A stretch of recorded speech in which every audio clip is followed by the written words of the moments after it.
Alright. Hello everyone, and welcome back to yet another General Cadaver video. Today's video is going to be about all the things that I watched in April, both movies and TV shows. I'm usually not like a big TV watcher, but recently I've been getting into the Black Mirror series. I've been seeing like a bunch of YouTube videos about the Black Mirror series, and I actually watched like the first season. I didn't even know what I was watching, but apparently I've seen all 3 episodes of the second season, and I didn't rewatch that season because I actually hate that season. I think all those episodes are just really slow and boring, so I just skipped that one for like rewatching. Today's video, we're just gonna cover really the first season of that, and the third season. Also horror movies, I got some childhood movies, I got some Bratz movies, just a bunch of different stuff. Last month I didn't watch too many movies. I think I only watched like 11 movies last month, so I tried to just watch like a little bit more stuff this month. And the Black Mirror episodes are pretty long. Some of them are like an hour. I think one was like 90 minutes, like an hour and a half, so that one was basically a movie. So yeah, that's really why I'm including these. If it was like, I don't know, I guess I'd probably include whatever TV shows, even if it was like something really short, like a SpongeBob episode or something that's only like 11 minutes. Yeah, that's what today's video is going to be about. I guess fit check real quick. This is a just thrifted, kind of like textured red button up. I got the, probably had a haul lately. I got the linen beach pants. Love linen. It's very, very cool. Very good for the summer. If you're looking for like a nice material to wear in the summer, look for linen pants. I don't know if they make linen shirts, but yeah, linen is a great material. It's like thin, but it's really nice. It's like a thin seed bag material, you know. I desperately need to paint my nails also. I probably will do that after this video. I'll probably paint my nails immediately after this video. I have 3 nails left with polish. So if you want to like stay more up to date with what I watch, like see what I watch when I watch it, I do have a letterbox. I'll try to like put that on the screen. My username should be generalcadaver1, like no spaces, or juicebox4vamps with the number 4. Those are like my 2 usernames for everything. I like switch back and forth. I could never make up my mind on which one to pick. I liked both too much. So yeah, I'll put my letterbox here.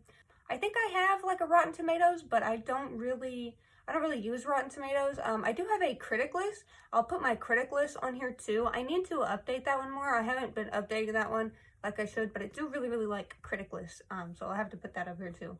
But yeah, without further ado, let's go ahead and get into the movies that I watched. So this is going to be in order, basically, of everything I watched. So the first thing that we're going to talk about is a movie called The Black Coat's Daughter. This movie is from 2015. To sum up this movie, basically I wrote like a little summary of some of these movies. I said, if you don't take care of your kids, somebody will. So this movie is really, really good. It is a little more slow paced. I wouldn't say boring, because even though it's a little slower paced, I was still pretty engaged. I was trying to pay attention to all the details to make sure I didn't miss anything.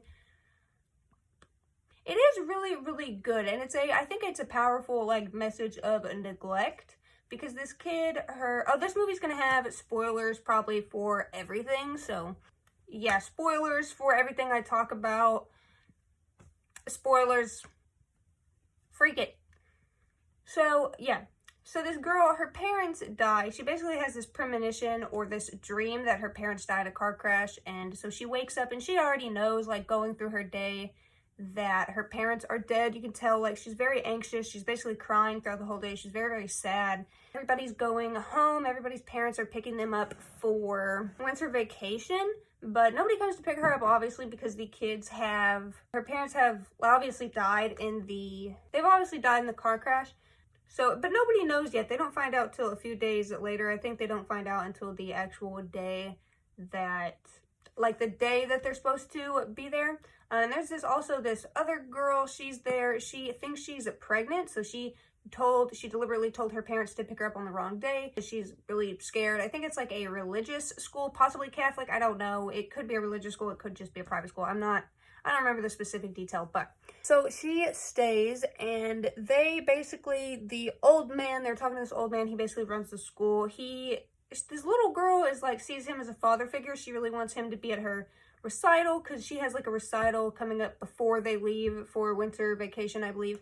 So they're talking to him. He tells the older girl, the one who thinks she's pregnant, to stay and like look after, basically, or just like, not really look after, I mean, maybe look after, I guess, like look after. I don't know if he really meant babysit or if he just meant like keeping, like, I don't know, keep an ear out. But she sneaks out that night to go see her boyfriend and go talk to him about the possible pregnancy. The little girl is obviously like, well, there's one scene of her like crying, because you find out later in the movie she's like seeing a demon in the corner of the room. She starts seeing this demon's like trying to befriend her, and so the girl sneaks out. So the girl is alone. She's basically just alone the whole movie, and slowly throughout the movie you could just see like it just taking a toll on her. See this entity, this demon, like breaking her down, using her childlike need for companionship, childlike need for parents, and not childlike in a bad way, childlike as in like a child deeply needs somebody to nourish them. The demon is actively using that human essence against her, and there's like a scene where she's like bowing really freakishly in front of a thermos. She like succumbs to this demon because she has nobody else taking care of her. Nobody else really cares about her because everybody else has their own things going on, but she doesn't understand that because she's a kid. She like slowly you could tell, becomes more and more infected with the demon. She like starts calling the nuns at the table and stuff, and she freaks out. She like laughs at them when they're saying grace, and eventually she kills the brunette girl. And like in the beginning of the story, it like switches between this hitchhiker and this two parents, and they pick up this hitchhiker and they're like taking her to this other town that goes through the town where all of this happened. So yeah, so we switch in between those. So apparently we find out that the little girl was like fully inhabited by the demon. She killed the girl with brown hair. I guess everybody comes back and realizes that. So the main girl, the younger girl, is sent to a facility. What turns out later in life, she busted out of the facility. I don't know if she dyed her hair, but she stole the identity of one of the nurses, and she came, and it turns out the two parents are the parents of the older girl that was. It turns out the main character of the like B plot is the little girl who killed.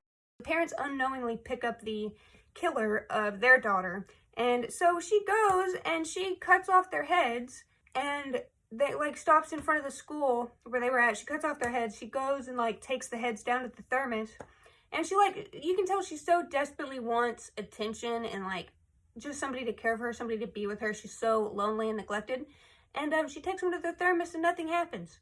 Like, oh yeah, I forgot to say, she was exorcised before being sent to the mental institution. So the demon like left her, and she did this whole thing in an attempt to get the demon to come back to her, get the demon's companionship back, which is just really sad because she wanted somebody so bad, and she's surrounded by people, yet the only thing that was showing her attention, even though it was negative, you're going to go for the only thing, like especially as a child, you're going to go for the only thing that's showing you attention. She went for the demon, and then once he was exorcised, he just peaced out. He never came back to her. And then at the end of the movie, you see the final shot. She goes out to the road into the code. She looks around. She's just so alone. She just screams and she starts crying. So it's just like a sad movie. It's slow, it's sad, but it's really, really good. I do really, really recommend this movie. I give this movie a 4 out of 5 stars. It's really good, and I think it's a powerful message for neglect, because you know, you can't blame the little girl. Like, there were signs. She wanted somebody so bad. Somebody should have given her the love and nurturing that she needed, but everybody chose to, which, I mean, is understandable, but everybody chose, instead of sacrificing what they had to do for this, you know, just to give this child attention, they let this child be alone and neglected and chose to do, you know, what they were planning to do, which obviously is their right, but it just sucks for the girl, and obviously, you know, led to all the killing and stuff. But yeah, it has Emma Roberts and Keira Knightley. I think her name is Keira Knightley. All the acting's great.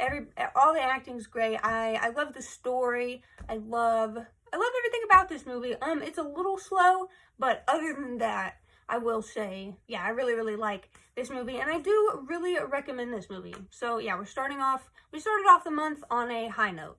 Okay, so The next movie that we have to talk about is the Bratz movie, Bratz Fashion Pixies. This is a rewatch for me. This is a childhood movie. This is basically everything childhood me wanted to be. I loved the more alternative gothic fashion of the Pixies. I was so inspired by them as a kid. I just thought they were so beautiful. I thought the designs were so beautiful. The wings were amazing. I had loved fairies and fairy tales and stuff, goblins and things, and this just really hit that. You know, it's a cave full of fairies, the fairy dust, magical creatures, the glasses in this movie that give you the ability to see how the pixies see it, where you can see the pixies and bubbles and just everything all around them. Basically, this movie follows, I think one of the sisters is named Brianna. I can't remember the other sister's name, but they go to school. And the four main Bratz girls are there. There's this new girl, Alina, who's actually the dark fairy queen. And she's been like the dark fairy queen for like 400 years. So she's like 500 years old. She gets like Cameron or something to develop a crush on her and help her, takes her out to the fairy rave. They like discover something's going on with Cymbeline. They think something's going wrong with Cymbeline. They go to their house and then they discover Cymbeline flying away. So they get Brianna to take them to the dark fairy hut, and then I think two of them get turned into dark fairies and start bullying the other two. Yeah, Chloe and Yasmin get turned into fairies, and then Sasha and Jade get like bullied by them for while they're fairies.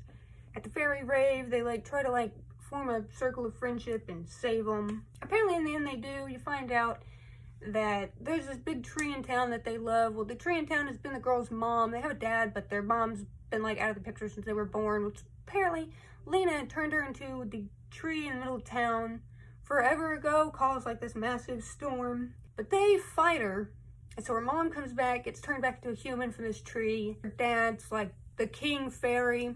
The best part of this movie is honestly the troll people, or the little gnome people. I love the little gnomes. They're so funny. Their little voices. Everything they say is just hilarious. Yeah, they're probably the best part of this movie. And it's just really fun. It's kind of like a fever dream almost, with the fairy raves and the flashing lights and the colors. I really like the darker forest atmosphere. Yeah, especially the fashion. And I have heard that Bratz in 2025 or 2026 is apparently going to come back out with some sort of fairy fashion, pixie fashion line. So I'm really excited for those dolls to come out. I give this movie a 4 out of 5 stars. It's just a great movie, and I really love the animation. I think some people may not like the animation, but I just really love it. I think it's like, I don't know, I've been watching it since I was a kid, I guess, so I'm just used to it. I love it. I love how everything looks, especially their hair. Their hair looks amazing in the animation. I would recommend this movie, especially to any Bratz lovers. It's just a classic movie, and seeing all the more alternative fashion on the Pixies is just so fun. And most of the Bratz movies are like, you have to see them to believe them. Like, there's just so many funny moments that you really just wouldn't understand. Like, you just have to watch the movies. So yeah, I would recommend this one to anybody. It's just a really good movie, and it's a big part of my childhood. Okay, so the next movie that I watched in April is a movie called The People Under the Stairs. This movie is from 1991. I gave this movie 5 stars. This movie was a pretty crazy ride. It deals with a lot of like issues, classism, racism, incest, a little bit of incest topic, wealth hoarding, things like that. And something else like I don't know the name of, but the people are like making it hard to pay rent so that their land or their houses get turned over to people. It's like some sort of scam, but I don't know the word for it, but it's like that's in there. The people basically, there's this big house. This little boy's trying to rob it because his sister has like 7 kids and his mom's sick with cancer. This guy, he's like basically bullying this child into helping him rob this house. They have this third guy with them. He like pretends to be some sort of like meter checker person. He gets in the house, but it turns out they kill him. The little boy and the other guy sneak in. I can't remember the kid's name, but the other guy's name is Leroy. So they sneak in, and there's no way out of this house. As soon as they get out, like the door is electrified. Every single window has bars from the inside, and I believe every single window is like soundproof as well. You see the main kid tapping on the windows because there's police outside. They come to check for something, but they don't hear the kid. And then the dad and the mom are crazy. The dad's going around with a shotgun, blowing holes everywhere in his own house, trying to kill this kid. And the one guy dies after he kind of deserves it though, because he leaves the kid out to die. So I don't know, he should have protected the kid or something. Maybe he wouldn't have died. They have this little girl too, this stolen little girl. It turns out they've like stolen a bunch of children, mostly boys, and then once they were bad, the dad would cut out bad parts of them. There's this one kid who had his tongue cut out. His name is Roach, and he like laughs a lot. He lives in the walls, and he like torments the guy. He's like always laughing, always like stealing food or stealing stuff for them. He helps out the girl and the little boy a lot. He eventually dies in the movie. He gets shot by the dad, like just trying to crawl away. There's also like this dog. The dog dies too, which is really sad, but I mean, it's really the owner's fault. He shouldn't have been making the dog try to kill this kid or these kids. Eventually, in the end, they do get out of the house. A few of them die, but the girl and the little boy get out of the house. I believe, I can't remember if the mother and father die. I can't remember if they are killed or if they like go to jail or prison or something for all the crimes that they've committed. But yeah, they get out. I believe something happens to the house too. So at the end you see all the like boys, all the deformed zombie boys coming out of the house. And you also see like money raining down, because the whole reason the people went in to rob them is because they've been like wealth hoarding everyone's money that they've been like forcing them to pay, like exorbitant amounts of money. They have like gold stashed, money stashed. And you see like the money raining down, because I believe something happens where the house blows up. So the whole block is good. Like everybody, you know, you see them standing out because they come to, I believe the sister gets everybody on the block together to come and like confront the mom and dad, or the brother and sister, because they don't even really have a kid. But yeah, it ends well, and the kid does get enough money to cover his mom's cancer. Hopefully the sister gets enough money to get her tubes tied so that she stops having so many kids.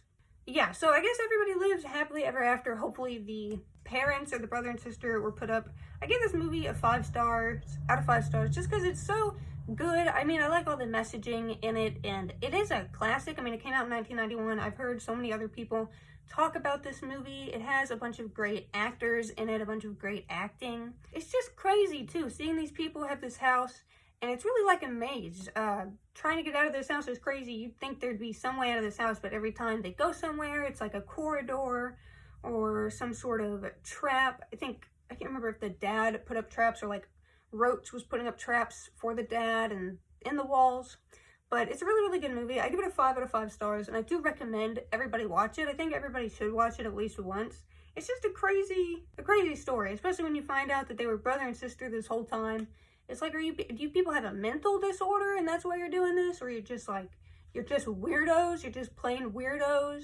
You just like to do bad things? You just like to do everything wrong? It's crazy, but it does end good. So, yeah, that's a plus. Alright, so the third movie that I watched in April is a movie that came out in 2016. It's a movie called The Autopsy of Jane Doe. I give this movie a 3.5 stars. This movie opens up with some sort of like house or something. These people are digging up, they find bodies and skeletons. They find this girl, and she's like perfectly preserved, even though she's been in the dirt and they don't know how long, but she's like not decayed or anything. They take her to this father and son mortuary house, like autopsy house, something like that. It's a father and son. The son's about to go out with his girlfriend to see a movie, but the dad tells him he can go, but he chooses to stay and help his dad with the cadaver just because his dad's pretty old. I think like recently or something, his mom had died, and the police that brought the body in told the father that they wanted the body, or wanted like to know what happened to her by the morning time. So yeah, he chooses to stay. The girl goes to see the movie on her own, as soon as they start like digging into the cadaver, as soon as they start cutting her open and stuff, they just, weird things start happening, like little haunted house ghost spirity things start happening. Lights break, lights turn on and off, lights flicker. Her tongue has already been cut out. Her eyes are like, I think, glazed over, possibly, but there's like no other signs that she's dead. She still like has blood. They cut her and she's like bleeding, and the dad says like only fresh bodies are supposed to bleed. Like bodies that have been dead are not supposed to bleed like that.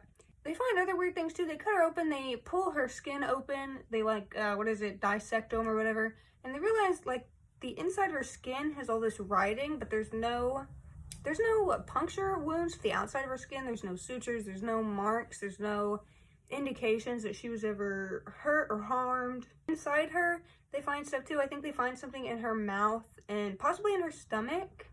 A bunch of weird stuff starts happening. Eventually, the dad and the boy, I think, like, discover that they're pretty sure that the body is doing this. Like, whatever is happening because of the body. Eventually, the daughter comes back, and the father ends up hitting her in the head with an axe and killing her because he thinks she's one of the like ghost, or she's the body, doesn't like recognize her or see her. They're just going around the corner scared.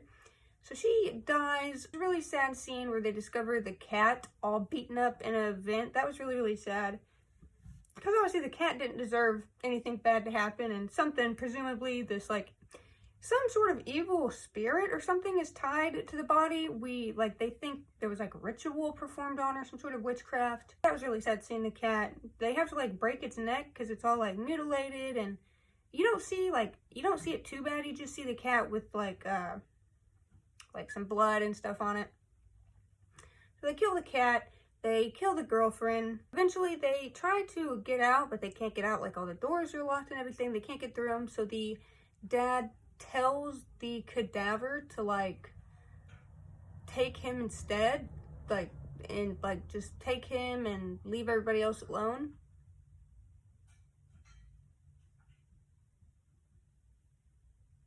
Aww. There's a squirrel outside sitting on a tree stump, just sunbathing. Oh, now he's running up the tree. He's so pretty. I love the squirrels.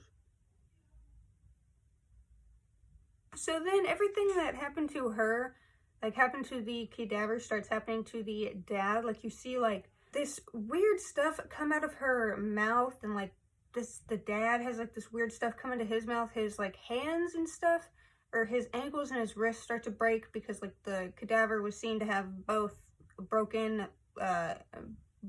ankles and both broken wrists.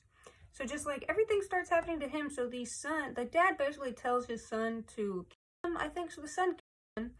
And I think the spirit's angry because you think the son's gonna get away. He hears like the police knock on the door, but then the police start singing this song that has been like a recurring song playing since the cadaver showed up. And then his dad's dead body standing behind him and pushes him over the edge and kills him. So everybody dies at the end of this movie. Like nobody wins. I guess maybe the body does. Well, not even really, because I guess that the reason she killed the son was because the son killed the dad, so the girl couldn't, like, I don't know, come back to life. I'm not sure if it was like some sort of curse, if she's a witch, if she did it to herself so that she could come back. None of the questions are answered. There's just a lot more questions brought up than there are questions answered, but it is pretty interesting. It was really interesting to just see like all the stuff that had happened to her, especially since there was no puncture wounds on the outside of her body. Like, it's really surprising that there was so much stuff going on the inside of her body. You really couldn't tell. Yeah, like, just by looking at her, you really couldn't tell anything was wrong with her. I give this movie a 3.5 out of 5 stars. It was enjoyable. I don't know if I would watch it again, though, just because I don't really know if there's any more information you could pick up about the body on a second watch. Possibly you could, but I don't know. I think most of the stuff that you gather from the movie is just everything that they tell you, because there's really no answers. Like, you can really just make up your own mind about what you think, because the movie literally, I mean, there's no answers. Just all the questions get brought up, and you're just like the father and son. Like, you have no idea really what's going on. Okay, so the 5th movie that I watched in April is a movie called Leave the World Behind. This movie actually came out in 2023. I remember like seeing a bunch of stuff about this movie, hearing about this movie. I had just never watched it. I kind of forgot about it. So I just decided to watch it this year. It is a pretty good movie. I will say it starts immediately. Uma Thurman's husband and... what's her name? Julie? Whatever her name is. She's a big famous actress. But anyways, they like wake up, or the husband wakes up and his wife's packing, getting all their stuff ready. She's already ordered an Airbnb before the family's even awake. She just decided to go. I guess they just have money like that. They could just decide to go somewhere on a whim and pay money for it. So they all get in the car. They have a little daughter and a son too. So they go to this Airbnb. Weird stuff starts happening. I think like the power goes out. I think they have a generator. Internet stops working. This kid like really wants to watch the last episode of Friends, but she can't, so she's like freaking out about it the whole movie.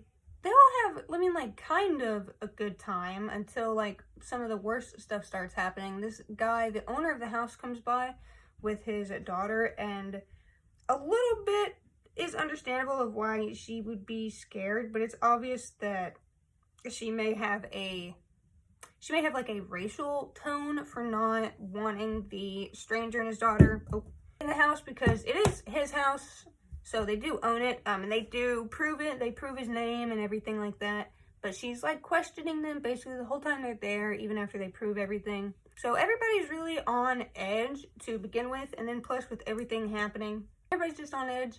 Just weird shit starts happening. All the rich people left. This is like some weird government thing where the government's like trying to destroy itself. I don't really know exactly what's going on in the movie, neither do the characters. It's like another one of those movies where you can really just try to infer what's happening and make your own mind up. They go to this house. Eventually, I don't know, the two dads go somewhere. The mom and the oldest girl go somewhere, or they stay in the house together, and then the little boy and the sister, or the boy and the little sister, they go outside. There's this really loud pitch ringing, but they see this other house. They all go back. The next morning, the boy's teeth start falling out of his head. Literally, as he wakes up, his gums are all gray and blackish, and he starts pulling teeth out of his head one by one. I think he pulls out like 4 of his teeth. And like after you pull out the first tooth, why would you keep pulling? Like, I know like he's shocked, but like I would probably just run to the bathroom and slit my throat. Like if my teeth started falling out, I wouldn't just keep pulling them. So that's terrifying.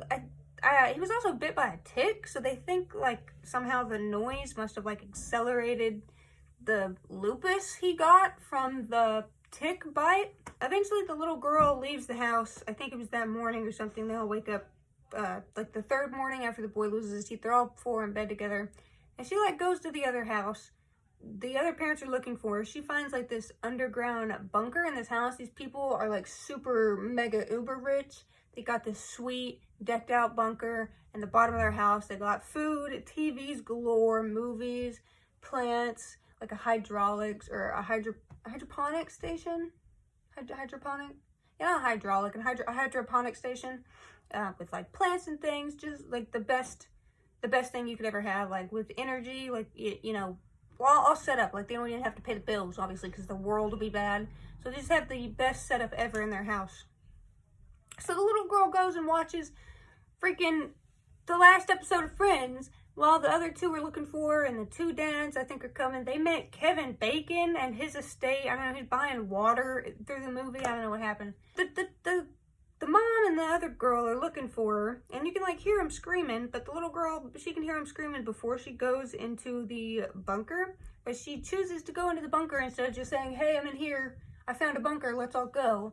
And then like, I think a bomb is like heading to them. You can hear something weird's happening, a timer's counting down or something, and like at the last second, she plays the episode and you see her smile, she's like happy she's gonna watch the episode, but then the movie ends. So you don't really see what happens next. You don't really get any answers as to if it was like a terrorist attack, if it was the government doing this to us, which it was probably the government just doing this to its own people. So you don't really get any answers, but it was really interesting. I really loved the car scene where they're looking at this pile up of cars and they get out of the car and they're wondering where all these cars here, and they see a car coming and the mom realizes that like all these cars are self-driving and the car's heading straight for them. Like there's nobody in the car's just gonna crash on them and they're all gonna die. So she has to like run back to the car and back up and swerve out of the way and get out of the way of all these cars coming directly at them. That's probably my favorite part of the movie. There was a few parts of the movie where it was just a little boring. It is really dialogue heavy, I will say. You really got to pay attention to what everyone's saying. I'd say there's more tension than there is like relief of the tension. There's no like, I don't know, it's kind of just tense the whole movie. I think I'm saying this wrong, but like you don't really get like a, I don't know, there's not like too big of a payoff for all the tension. You're kind of just tense and it just leaves you tense. Just a little uneasy, because like you don't know what's happening. The whole world is going to end basically, and they're just fun. You know, you're in the middle of land. What are you gonna do? And you're not rich. You don't have the money to get anywhere. You don't have a plane. So we're just watching people, little caged rats, before they starve to death or are bombed in a maze. But I give this movie 5 stars. I like the messaging. It was just a tad bit boring. I wish there was like more action. I wish we got more scenes like the car scene. I wish maybe we got more scenes. Maybe if we got more in depth, like maybe if he explored the car crash more, or the plane crash more, saw more of the body, something like that. I did expect more action going into it. I did expect just, I don't know, to be shown more, but I did really like it. I have to say, I did really enjoy it. And this is something that really could happen, you know. Anything could happen nowadays, so you really just have to be careful, and if you're not rich, you're fucked, basically.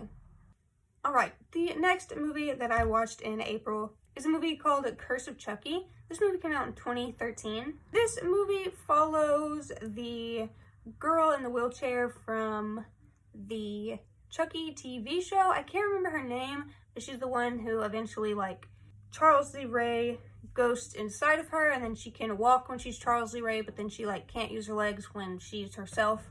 It's pretty boring. I will say it's probably the most boring Chucky movie that you'll ever watch. The setting is nice, but it's just this dark house. Like the whole movie's really dark. There's not a lot of color. There's not a lot of brightness to the movie. Hi, it's a different day. That's why I'm in a different outfit. Also, I did paint my nails. This is the Opie nail polish I did, where I showed in one of my hauls. Ready, Fet, Go. Okay, so, 2013, Curse of Chucky. My ending, what I already said. To get into the plot, you follow what you find out is the daughter of Charles Lee Ray back when he was a human. This woman and him, I believe, were having an affair. She was married to someone else. And something happens, he, like, had her tied up somewhere, and, like, he cut her belly, and that's why the main girl of the show is paralyzed from the waist down or something. She can't walk. I guess something to do with how Charles Lee Ray cut the belly. I guess it cut the fetus and affected the fetus even after she became a person. That's obviously mad. Chucky's like laughing at her about that.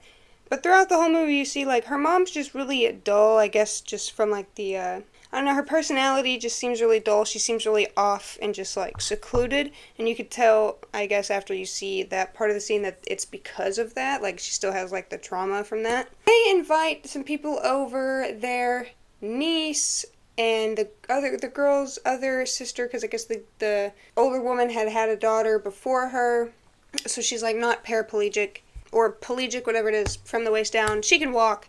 It's her husband, the nanny, and their daughter. So something happens. The mom dies. I think that's what brings the family over. The mom dies. The movie starts out with them getting Chucky in a box. And it's revealed in the show that it was Tiffany who sent the doll.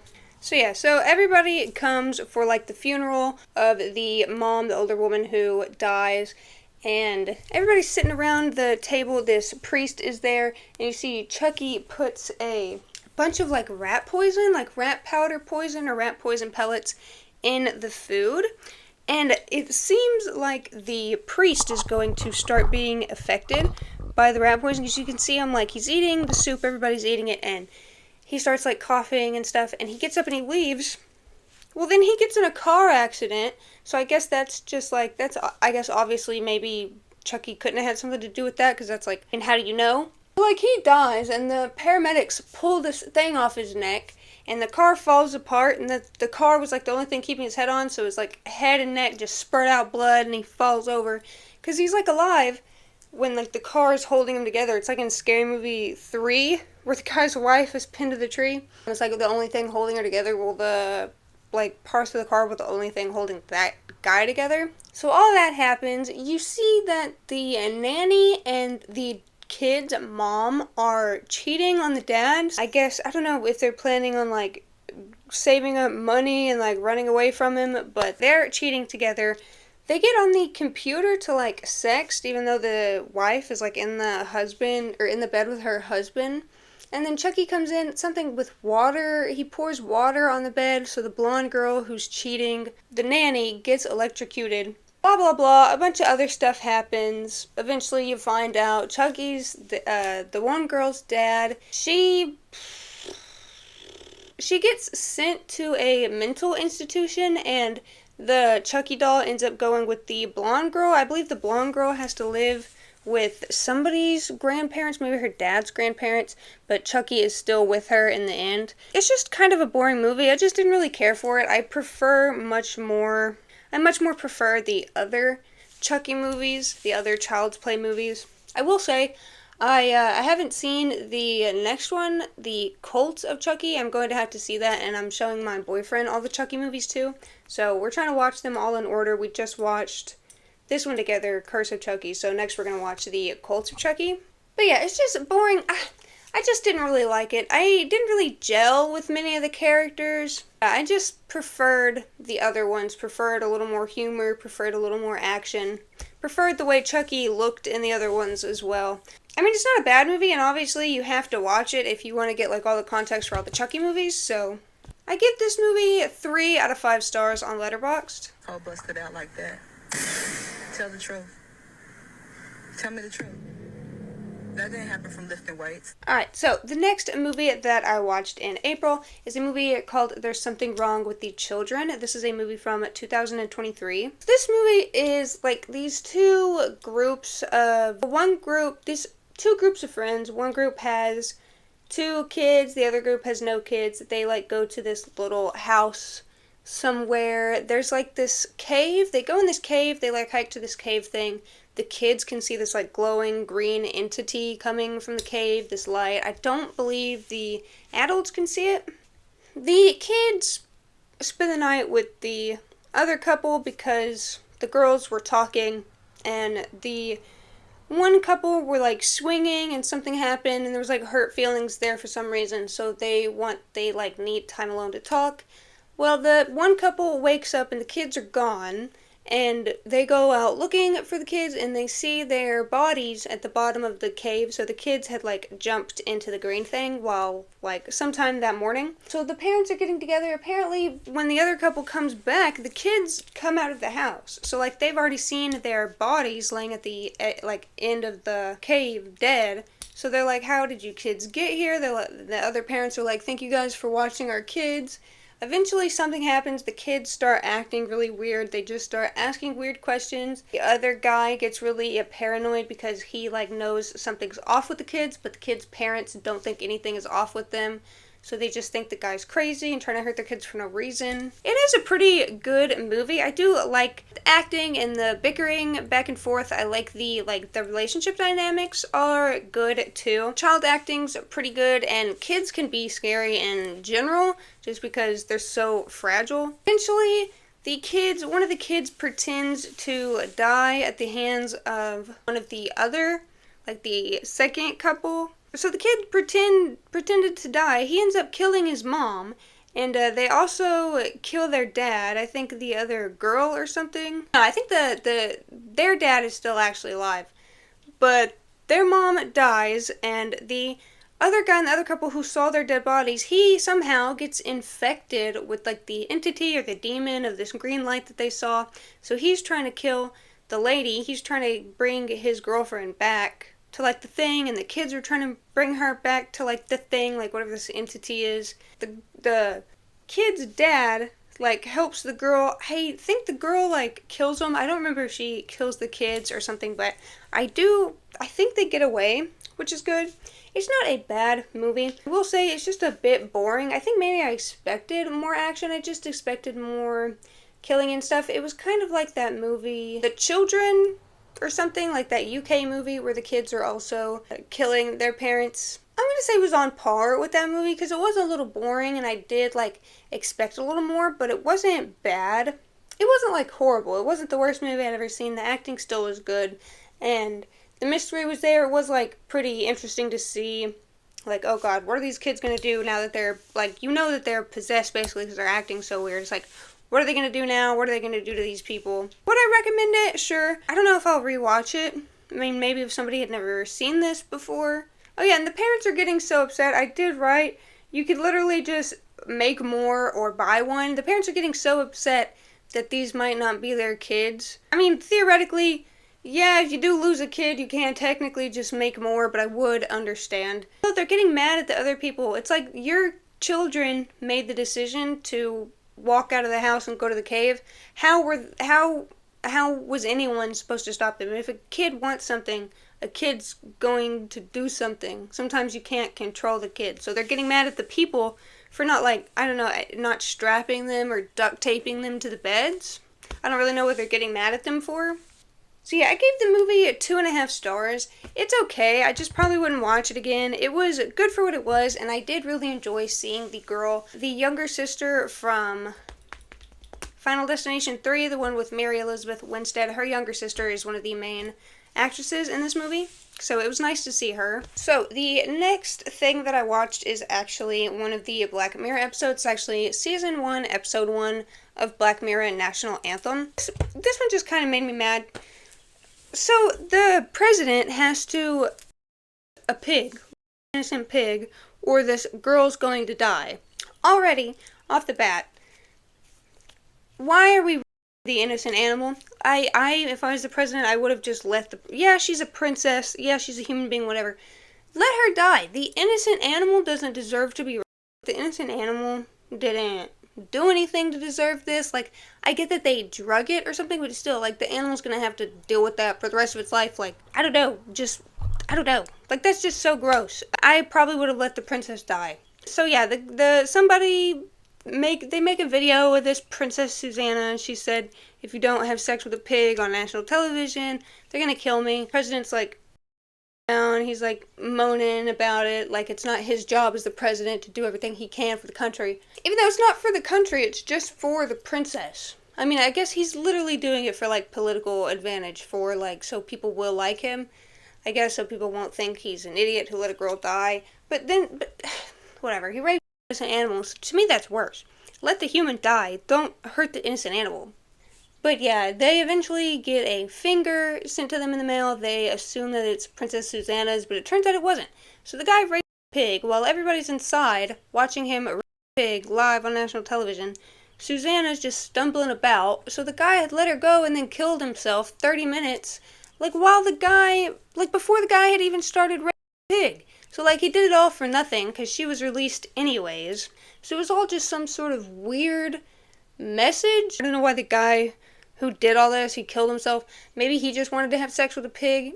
I don't know. But yeah, it just pissed me off. Like, why do you have to drag an innocent animal into this? Like, the pig didn't do nothing to deserve that. Like, I feel so bad for that pig. Like, that's disgusting. That pig, an innocent animal doesn't deserve to get rid of so you can save one human life that they could literally make more. I'm sure her parents could make or buy a kid. Like, that's literally so easy. There's millions of kids who are out of, like, a home. You could literally just pick one up and make them the next Princess Susanna. So, yeah. I don't know. I feel like, why an innocent pig when you could just let the princess die? I get it. It's a human life or whatever, but I see, like, I don't know, animals are basically humans to me. To me, there's no difference, like an ant and a human. I get that a human can do more for society than an ant, but that's it. We're only worth more because we can do more for other people. We're not worth more because we're actually inherently better than an ant, better than a pig, better than a leaf on the ground. So it's just disgusting to me that an innocent animal was violated. Like, that disgusted me. I couldn't think about that. Nobody thought about the pig. I don't know. They could have at least put the pig to sleep so it wouldn't remember it or something. But the pig was awake. The pig is probably going to remember this for the rest of its life. And that was the most disgusting thing about the episode. Yeah, I'm glad the princess survived, but I would rather the pig not have been sexually violated by a human being, no less. Yeah, I give it a 3 stars out of 5. I mean, it is pretty compelling. Like, imagine, like, what would you do in that situation? That is a situation.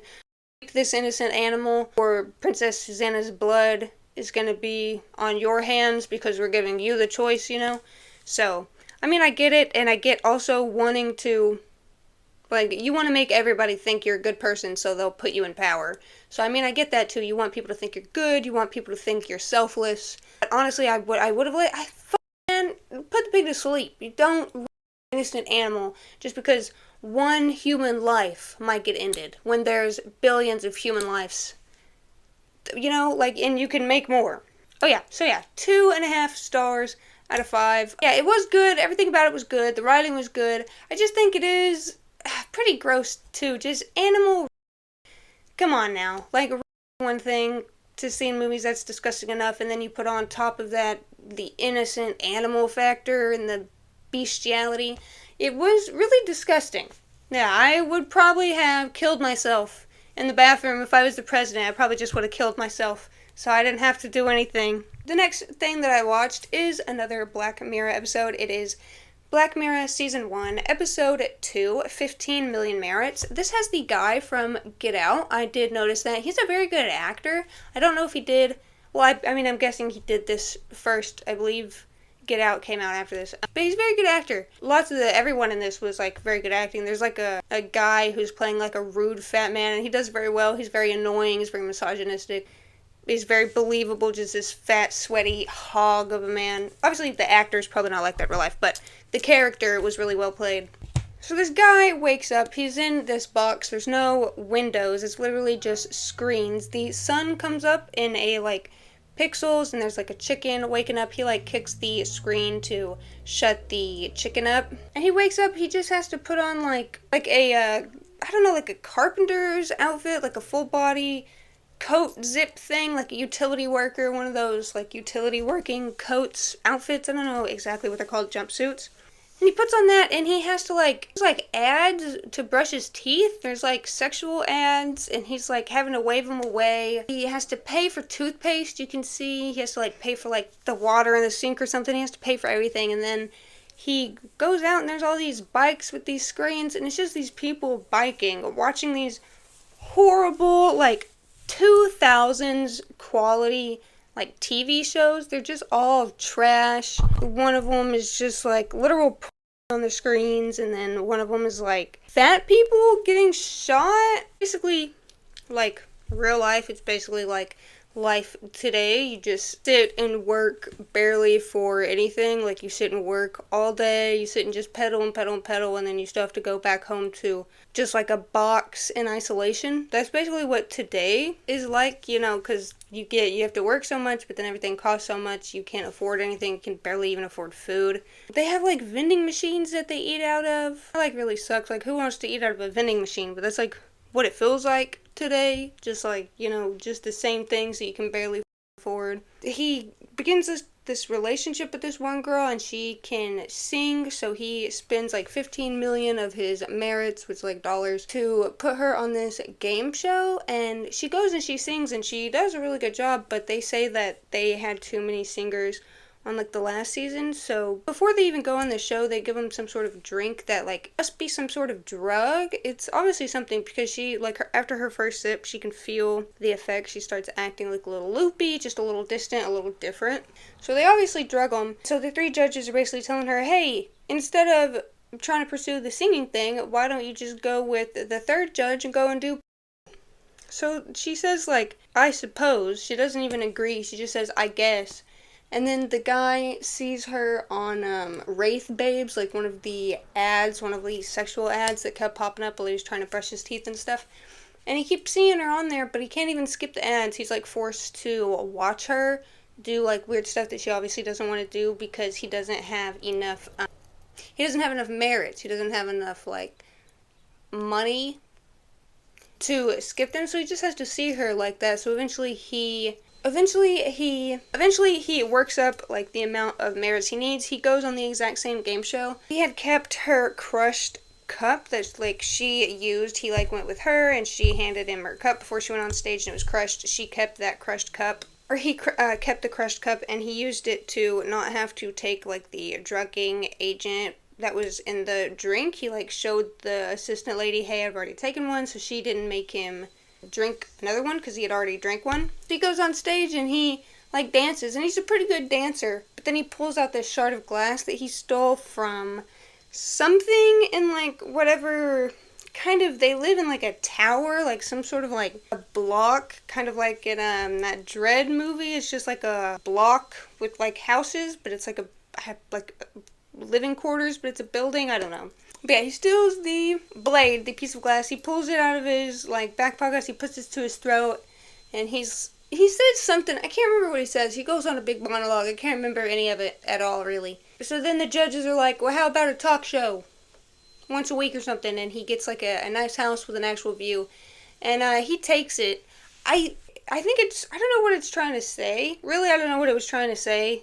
But, I mean, he does what we'd all do, even though he's upset. He takes the TV show and the better view and the better house. Obviously, he gets out of the rat race. He takes it. You just see him at the end standing and looking out of the view. I don't know if he's necessarily happy. He's probably still mad at the whole situation, but, I mean, like, at least the main character gets something better. But still, even all the people are stuck pedaling and stuff. It's just a horrible reality. Like, you have to be famous, like, you have to do something grand in order to have, like, even some semblance of, like, a normal life, a pleasurable, relaxing, everyday human life with space instead of, like, a little box. So I guess it is trying to say that. But I did really, really enjoy this one. I enjoyed all the acting.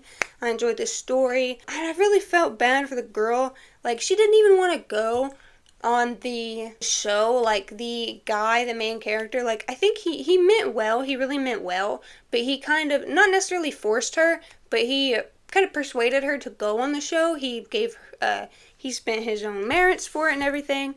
So, I guess indirectly, it's his fault. Like, obviously it's not his fault, but something he did, led to the path of that. So, like, obviously he probably feels really guilty for that, which sucks. And, I mean, she's, like, really the biggest victim of the show, because she's, like, basically stuck in slavery, I guess. But yeah, it is a really good episode. I really love all the settings. I love all the actors. There's not that many actors, so it's nice. You can, like, really sit with all the characters that you get. Yeah, I give this one 5 out of 5 stars. It was just good. I loved everything about it. I mean, maybe the setting was a little boring, but the setting had to be boring to, like, show, I guess, to just show, like, how boring their reality is, how boring what they do is, because they really just do the same things every single day. Like, they're just pedaling in order to get merits and pedaling in front of screens that just show stupid shit. So, I would recommend it, though. Very, very good. Alright, so, the next thing that I watched in April is the Black Mirror Season 1, Episode 3, The Entire History of You. I'd actually seen, like, a piece of this episode. It was on at a friend's house I was at years ago, and I didn't even realize that it was Black Mirror or this episode. I gave this one 2 out of 5 stars on Letterboxd. I saw that a lot of people really liked this one, but I thought it was incredibly boring. Basically, you get this implant and all of your memories you can see, like, you can play out like a video. That's a really, really cool thought, and it would be, like, amazing for people who have, like, I don't know, like, they want to see the memories of their childhood, or they just want to see memories with maybe loved ones who have passed away. It's amazing for that, but, like, we just see people, one guy uses it to watch all his sexual escapades, and then this guy, I don't know, He's very insecure, you can just tell from the whole thing. He's just got this air of like sadness and non-confidence. They go to this party, his girlfriend's talking to this guy, she kind of acts weird, whatever, and they go to a dinner table. She's laughing at his jokes a little too loudly because his jokes suck. The guy realizes, he starts to think maybe something was going on or is going on between the two of them. It turns out he's right. He makes his girlfriend show him like her memories, and it turns out she had like had sex with the guy. They were together for a while, and he like goes to the guy, gets drunk, beats him up, makes him delete all his sexual memories. The whole thing's just about like cheating, and it turns out that the baby he's been raising with his wife isn't even his, it's the other guy's that he beat up. It was just so boring. The whole cheating plot line, I just didn't care. I didn't care if the guy was raising his own kid or raising somebody else's kid. I didn't care if she had I didn't even care. I guess it wasn't even about cheating because she never even cheated on him. She just lied about how long they were together. Which, why is it any of your business, I guess, what she had done in her past? But yeah, I gave it 2 stars. It was just super boring. I didn't care for it. I maybe understand why it was everybody's favorite. I mean, the device is super cool. I just didn't really like anything else about the episode. I thought it was really melodramatic and just really boring. Oh yeah, I gave it 2 out of 5 stars on Letterboxd. I can't remember if I said that. The next thing that I watched in April is Black Mirror Season 3, Episode 1, Nosedive. These episodes came out in 2016, or this season came out in 2016. This episode was a little bit annoying. Just the main girl was so obsessed with her. There's like a girl, and she gets invited to this wedding by like this high school enemy or something. She really wants to go. She tries to make it, and along the way she like loses all of her points, and by the time she gets to the wedding, she has a mental breakdown, and she gets thrown in jail, and her phone taken away. The whole, like, you rate each other, you give each other 5 stars, or, you know, however many stars after each and every interaction. Everything on social media is like a 5-star rating system, and depending on your rank, like if you're under 4.2, you can't have certain things, and if you're over 4.2, like in social status, if you're higher in social status, you can have more. I mean, obviously it's a take on classism and stuff. If you're poor, you have no access, and of course if you have money, you can just get everything handed to you. You can go to the doctor, you can, you know, if you're feeling bad, you can get therapy. Like, you have access to so much basic things that should be basic human rights. However, in this country, they are not. So yeah, the episode is just, it's a little annoying just because the girl's so obsessed with status. I mean, everybody is, but it's to be expected because that's how the world is. She gets invited to the wedding. She doesn't even like the girl, basically. She's just going for status. She has this really annoying giggle that she does throughout the movie. It's kind of, like, you can tell it sounds forced and stuff is just a little annoying. There's a really funny part where she gets this puppet and she's like, I'm gonna cut its head off and shove it up my ass. She doesn't shove the doll's head up her ass, thankfully. The doll is safe. I'm sure the doll is in police custody and safe, hopefully. And at the end of the movie, she is like just sitting there in her bra, and she sees another guy in prison, and they just proceed to like talk each other. I'm not sure what that was saying. I guess like humanity will always find something to somebody else for, I guess. But it was pretty interesting. I liked what it was saying more than I enjoyed watching the actual episode, just because of how crazy it was and just how annoying the focus on status was. I give it a 3 out of 5 stars on Letterboxd. Everything was like, the acting was good, and I like the trucker old lady. She's cool. I like the ending scene where she's just yelling "fuck you" and the other guy's yelling "fuck you," just back and forth to each other. The next thing that I watched is Black Mirror Season 3, Episode 2, Playtest. This one was really interesting. This guy sneaks out of his mom's house, travels abroad, lands in this one place, hooks up with this girl. The next day he goes to this headquarters where he's testing this like brain device that's like it's like a holograms and stuff. Like, you see things around you that other people can't see. It's like a game. She hooks him up. She tells him like no phones. She goes out of the room for 1 second and he turns his phone back on. She comes in, she starts the test. They don't know that his phone's on. And his mom calls him while, like, he's being hooked up to the machine, like, uploaded to the machine or something. And then The episode actually is like 0.4 seconds long because right then and there, like once his mom calls him, he starts to like seize and he like basically dies. He's like, because he's like, he wasn't all the way uploaded and something with the like frequencies or something, or the whatever the fuck from the phone being on, he like gets trapped and died.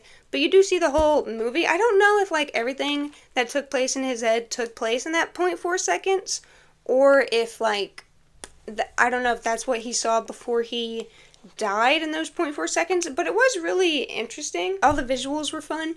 He sees like this giant fleshy spider thing. It has like a human face but like a spider body and spider legs. So he sees that, and there's some other fun stuff too. Like he sees the girl that he hooked up with coming and trying to kill him, but like she's not there. It's like the game test. I would probably try out the game test just because I really love haunted houses and stuff, and being that haunted house would be so cool because it's like, it's basing itself off of your like personal fears. It'd be really tailored to you. I mean, the house is just beautiful too. It's like a big, beautiful house. I heard some people say like the house is shaped like the house he left, like, so it's like showing it probably was what he saw, or like probably was like the whole thing was like based on his imagination. The whole episode, I guess, basically takes place in that 0.4 seconds, but the actual episode, like what takes place in reality, is like 10 minutes long. You see him hook up with a girl, go to the site, get hooked up, it messes up, and he dies, and they put him away, and that ends. But you get to see what was in his head. I gave this one 3.5 stars. I just really liked the concept, like the big spiders, the haunted house, like, and it would be like a big fear, like dementia, like when he's sitting when it's showing like the end of what his brain's seeing and he's trying to call to his mom but his mom doesn't recognize him, like that's terrifying. Really enjoyed it. I liked the main character. He seemed fun. He seemed cool to, I don't know, follow around all these different places. He's meeting all these different people. It's a pretty interesting episode. I like you see like the guy who runs the corporation and a lady who works for the corporation. I really like their acting as well, especially the lady. She's like clinical but personable at the same time. You know, most of the time you just get overly personable people in places like that, or sometimes you get like the overly weird ones. Yeah, I really like this episode. I would definitely recommend this episode. Okay, so the next thing that I watched is actually a movie. This is a movie called The Girl Next Door. This movie's from 2007. This movie is based on a real life case of Sylvia Likens, I believe her name was. The person who committed the atrocities against her and her sister. It was named like Gertrude or something, some weird name. But the names and stuff are changed in the movies. And this is actually, there's like 2 movies about this case. This one is based off a book by Jack Ketchum, I believe. All American Crime. Good American. I'll try to like put a picture of what the book by Jack Ketchum is on here, like what it's based on, whatever. The movie, I will say, I don't know how old the actress is, but you do see a lot of the actress's body. Like you see her breasts, and you see like her front, you see her back. You see her naked, so I mean you don't see her face, so it could have been like a body double or something, but if it was the actress, she is pretty, I don't know, she looks kind of young, so that's kind of icky.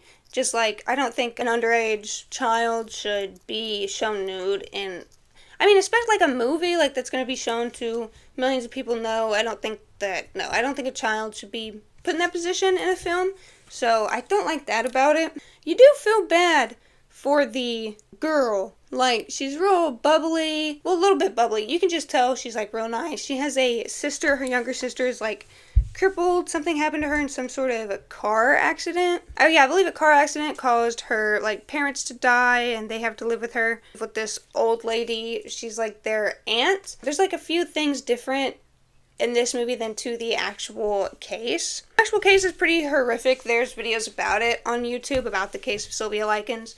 And it's kind of weird. You follow this guy, like you follow this little boy who was there when all this was happening, and he could have done more. Like, I feel like he could have went to the police. I feel like he could have maybe, I guess they didn't have phones back then, but he could have found like somebody's recorder, maybe snuck in, recorded some footage, took it to the police. I feel like there's a lot more he could have done, but also at the same time, he is a child. It's a little bit frustrating in the movie just how much nobody helps her. Like, she has a lot of opportunities.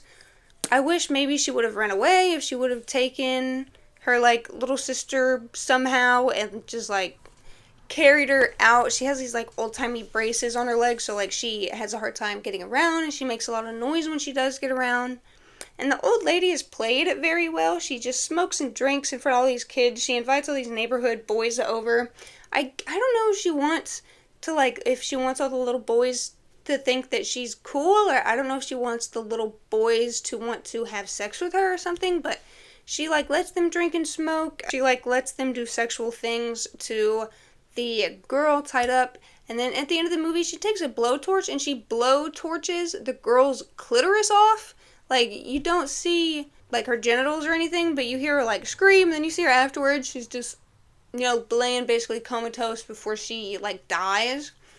I don't even know if the lady ever gets in trouble. I can't remember if at the end of the movie she gets in trouble or not by the police. I think the police, I think the police finally find her and they finally realize what's going on, but it's like at the very last minutes. I feel like there was definitely something the little boy could have done to get her help, and I really hope, like, the boys who, like, committed the sexual against her were also, obviously in the movie, I believe they were in real life, I'm not sure, but obviously in the movie I hope that they were all taken to jail and stuff along with the older lady, because that's just crazy. Why?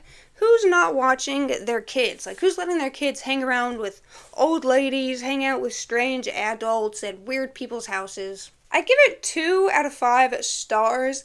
It does kind of sensationalize the case. It does some of the things it takes, like, it like, worsens what happens to the girl. Like, I guess it takes more steps up the torture and things that she faced, in some ways, with the blowtorch, obviously. It's not incredibly accurate to the case, so I don't know if that's disrespectful in some level. I guess it's not for me. I'm not part of the family, so I'm not really one to say, but I don't know if I'd recommend it. Maybe not, because it's just like a bleak movie. Nothing really good comes of it. So yeah, I wouldn't recommend this one. You could probably skip this one. It's not really that entertaining or that special of a movie. Black Mirror Season 3, Episode 3, Shut Up and Dance from 2016. This movie follows this guy. He's at work, he goes home, his sister steals his laptop, he gets it back, he, like, masturbates in front of the laptop. Afterwards, people contact him saying, like, send him a video saying, like, we saw what you did, we know what you did, we're gonna send it to everybody if you don't do what we say. So they send him on this wild goose chase. He's got to go do a bunch of things. He's got to meet up with this guy who was wanting to meet up with a when he has a family and kids at home. He meets up with him. He's forced to rob a bank. He robs the bank and he pisses all over himself robbing the bank. The guy picks him back up. They go to, like, this woods location. He has to go into the woods and drop off the money, he thinks. So he goes there. There's this other guy. And the other guy tells him that they have to fight and that the money that he has is actually prize money for whoever wins this fight. And he's asking the guy, he, like, puts up a drone, he sets up a drone, he's like, so, like, why are you here? The guy doesn't say anything, and he asks him, like, how young were they? And the main guy, Kenny, doesn't say anything. And you can already tell, like, obviously, like, they must be kids, they must be really young people. Now you look at that, like, that must have been what he was doing on his computer. So they proceed to get in a fight.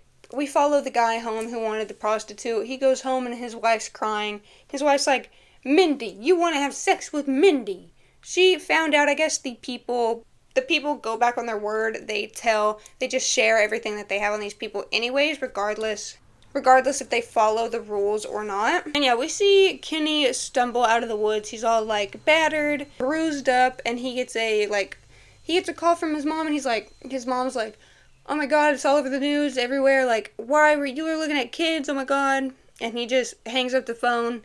And he gets a message, and it's the same people, and they send him, like, the troll face meme. You see him, like, try to walk away, but cops have found him already, and they pick him up. So you go the whole episode thinking this kid didn't do anything bad. You go this whole episode thinking this kid couldn't have possibly done anything this bad.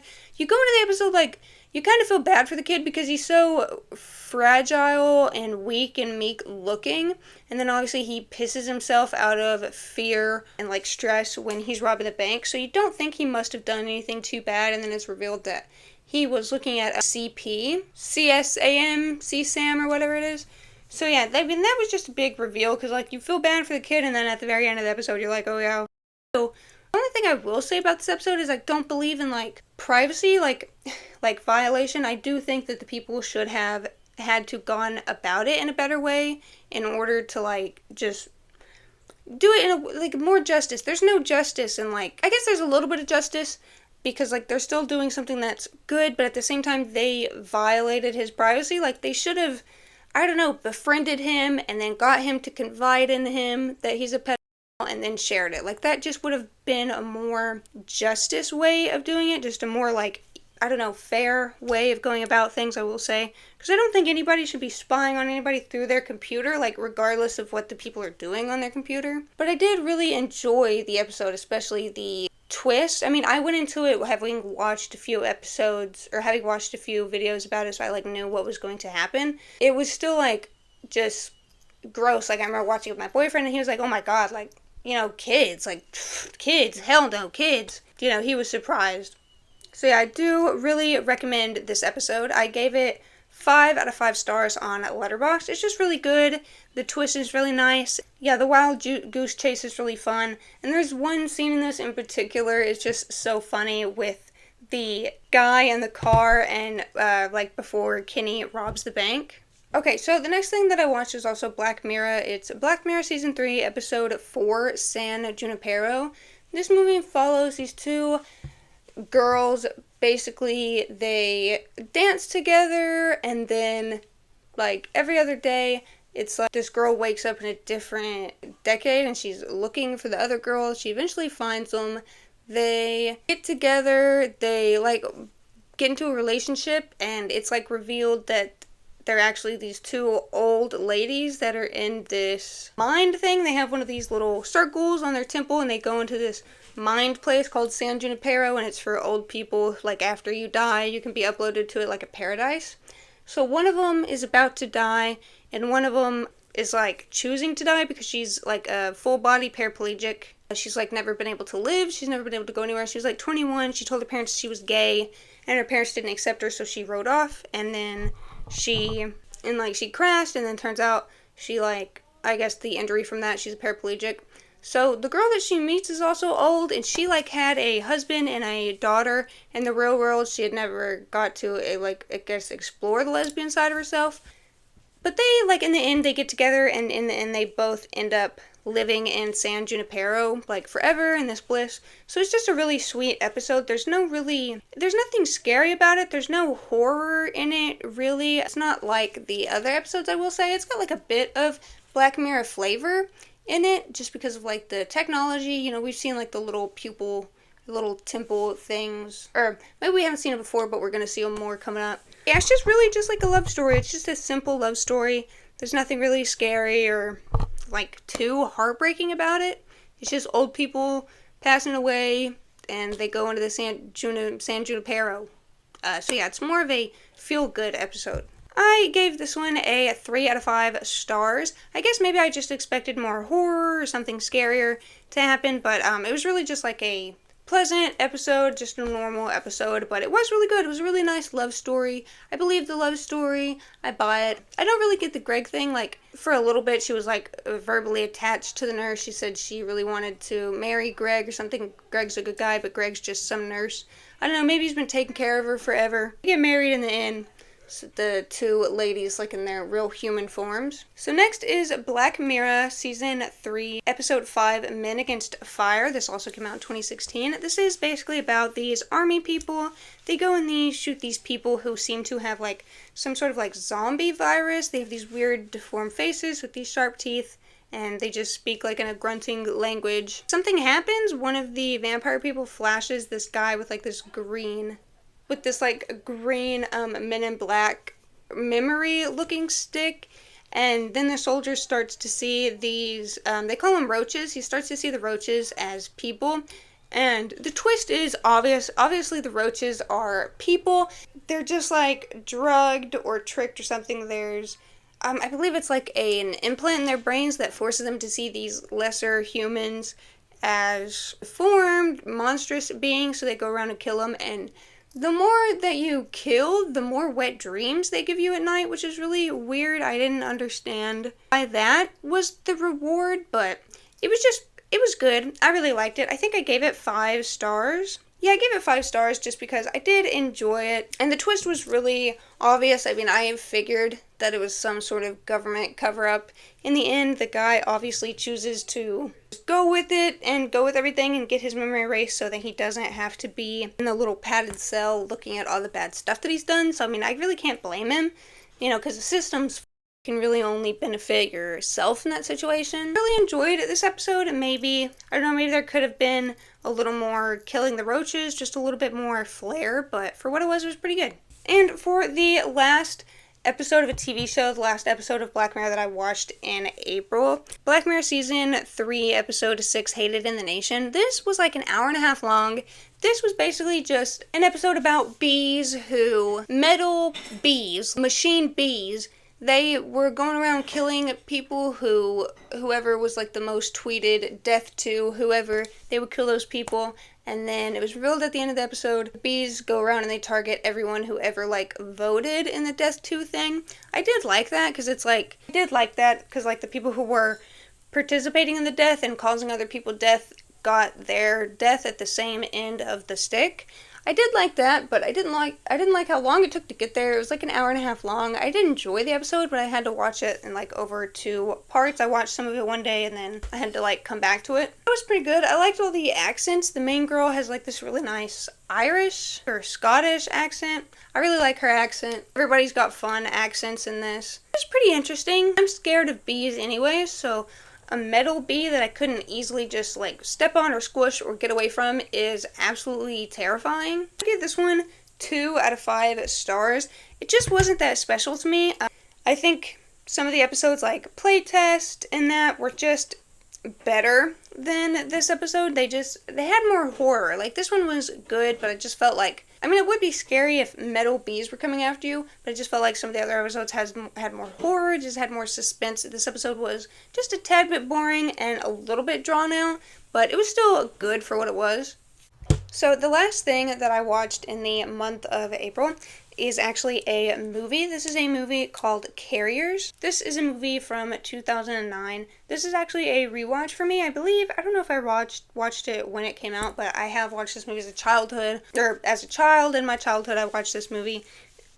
This movie is about these 2 brothers and their girlfriends. They're like trying to go to this beach house or something on the coast because they went there as kids with their father. There's like this pandemic going around that causes like you to cough up blood and like you get this weird rash. They meet this guy. He has like this little girl who's infected. They end up having to take him with them because they need his car. So they like tape him in the back and they like bleach the front seats and everything to get where they were sitting like clean, like get the infection off. They're sitting in the back seat. I don't know how they still didn't get the infection. Like, I feel like, I don't know if the plastic would really protect it because it's just like saran wrap dividing them. They find this place to shelter for the night. Like, they do shelter for the night. Eventually, the little girl, they go to this place and the little girl and one of the guy's girlfriends are outside. She starts having this like coughing fit where she like can't breathe. So the girl, stupidly, the woman, she rips the thing down, tries to put the girl's mask on, and she gets in the little girl's face, and the little girl coughs up blood directly on her face. So the lady just stumbles back. She just drops everything. She stumbles back. She's got blood on her face. She wipes it off. She, like, throws her jacket off. She puts the tape up because she sees the people coming, and she doesn't tell anybody that, hey, I'm probably infected.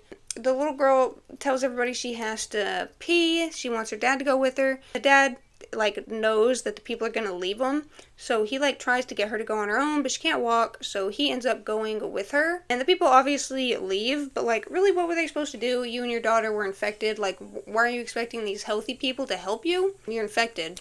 They find this like sandbar. The main girl kisses the main guy, which she doesn't tell anybody she's infected, so she kind of just pushes him off and gets mad at him for kissing her.